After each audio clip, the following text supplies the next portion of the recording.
Continuando os comentários a respeito da UQRJ 2017, EM2, nesse vídeo vamos falar um pouco sobre as questões de 11 a 15. Questão 11. O cloreto de potássio é solúvel em água e a tabela a seguir fornece os valores de solubilidade deste sal em grama por 100 gramas de água, em função da temperatura. Em um volume de 20 ml de solução aquosa de densidade 1,19 grama por ml, existem 64 gramas de cloreto de potássio a 40 graus Celsius. Calcule a massa de cloreto de potássio que precipita ao diminuir a temperatura da solução para 20 graus Celsius. Vamos lá, nós temos uma solução cujo volume é 200 ml. Se eu tenho a densidade dessa solução, eu consigo determinar a massa dessa solução.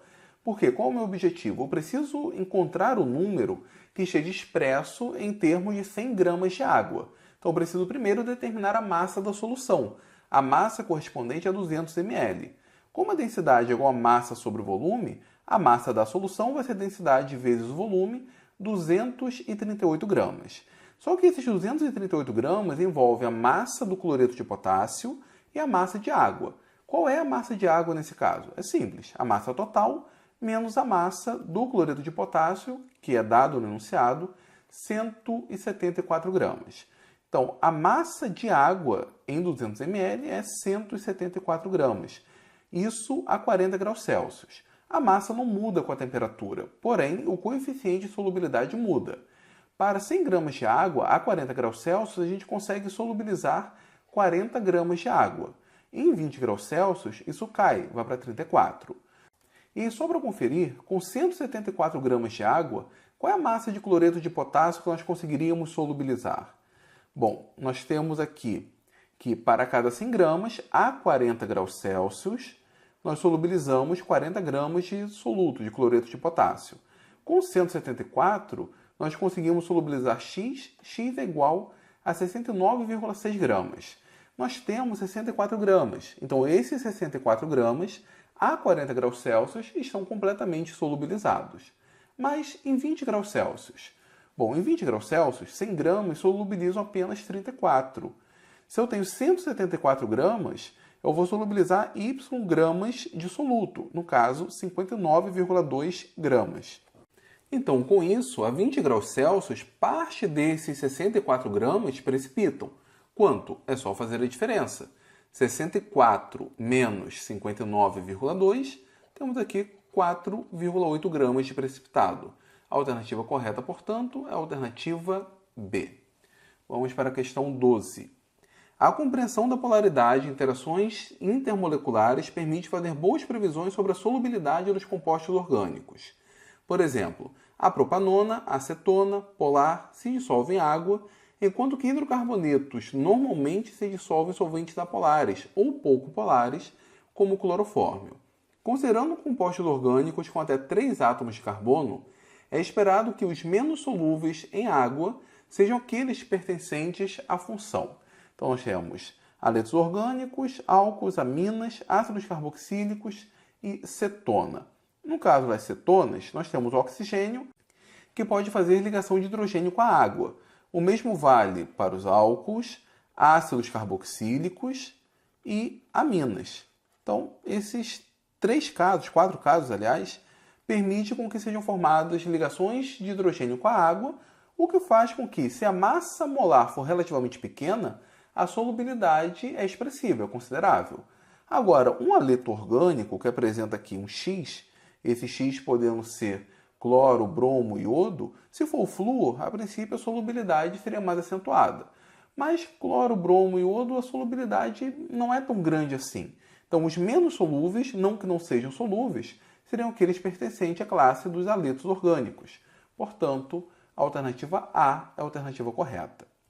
Questão 13. O etileno glicol, etan 1,2-diol, é um líquido usado como aditivo na água do sistema de arrefecimento de veículos para evitar que o fluido do radiador ferva em dias quentes ou congele em dias frios. Qual o volume do anticongelante etileno glicol deve ser adicionado ao radiador para um carro contendo 5 litros de água para que sua temperatura de congelamento seja 10 graus Celsius inferior à da água pura? Dados: densidade da água, 1 grama por ml, densidade do etileno glicol, 1,11 gramas por ml, constante microscópica da água, 1,86 Celsius quilograma por mol, temperatura de congelamento da água pura, 0 graus Celsius.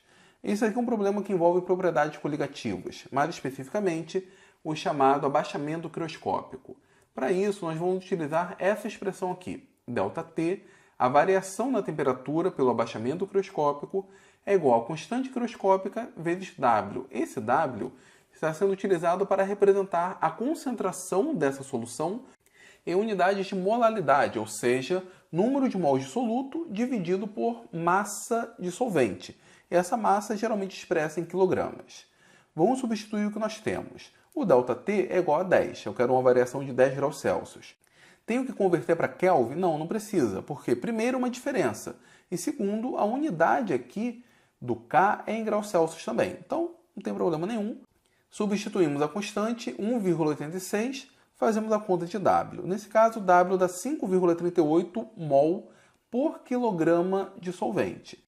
Agora, então, que nós determinamos a molaridade, precisamos transformar essa relação e expressar o número de mols do soluto em volume de soluto, volume de etileno glicol. O que nós sabemos aqui? Se o radiador tem 5 litros de água e a densidade da água é 1 grama por ml, isso daqui seria, não é igual não, seria equivalente a 5 quilogramas de água. Essa é a massa, portanto, do solvente. Para cada quilograma do solvente, nós temos 5,38 mol do soluto. Então, aqui convém uma regra de 3.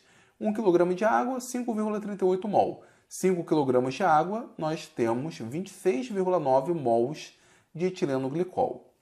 Se eu tenho o número de mols, eu posso determinar a massa. E se eu tenho a densidade, a partir dessa massa eu posso determinar o volume. Só que, para determinar a massa do etileno glicol, eu preciso saber a fórmula molecular do etileno glicol. E não é dada nem a fórmula molecular, nem a estrutura. Pelo nome etileno glicol, fica meio complicado nós determinarmos a estrutura. Mas ele diz que é o etan 1,2-diol. O etan 1,2-diol é essa molécula aqui. 2 átomos de carbono, portanto etan. No átomo de carbono 1, nós temos o grupo OH. No outro átomo de carbono, nós temos o outro grupo OH. Aqui nós temos 2 átomos de hidrogênio para completar a valência. E a mesma coisa aqui. A fórmula, portanto, vai ser C2H6O2. E a massa associada a essa fórmula é 62 gramas por mol. Agora fica fácil. Se cada mol tem 62 gramas, 26,9 mols vai corresponder a 1.667,8 gramas. Como a densidade, no caso do etileno glicol, é 1,11 gramas por ml, bom, densidade é igual a massa sobre o volume. O volume vai ser igual a massa dividido pela densidade. A massa expressa em gramas, a densidade expressa em gramas por ml, nós temos aqui 1.502 ml. 1.502 ml corresponde a aproximadamente 1,5 litros. Então, a alternativa correta para a questão 13 é a alternativa D. Entendido isso? Vamos então para as próximas questões. A questão 14 eu já resolvi. Ela corresponde à questão 6 da M1, portanto, o segundo vídeo. E a questão 15 eu também resolvi, é a questão 5 da M1, portanto, do primeiro vídeo da... E por que eu mostrei aqui a tabela periódica? Porque nesses vídeos onde eu resolvo a questão 14 e a questão 15, eu utilizo a tabela periódica.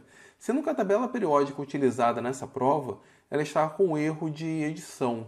Nós olharmos aqui, eu nem percebi, por ocasião, nós temos os gases nobres, hélio, neônio, argônio, aqui viria o criptônio e depois o xenônio. Eles são com posições invertidas. Isso aqui não interfere no gabarito das questões 14 e 15, lá da prova da M1, mas é algo que vale a pena ser chamado a atenção. Inclusive, quem chamou a atenção foi o Lucas Fagundes, do canal Bizu da Química. Se vocês não conhecem o canal dele, deem uma olhada lá. O Lucas, inclusive, é um dos coordenadores da UQRJ. Tá? Então, ele chamou a atenção a esse erro de edição. Não interfere no gabarito, mas é bom ficarmos atentos. Finalizamos, portanto, esse vídeo. No próximo vídeo, veremos as últimas 5 questões, as questões 16 a 20.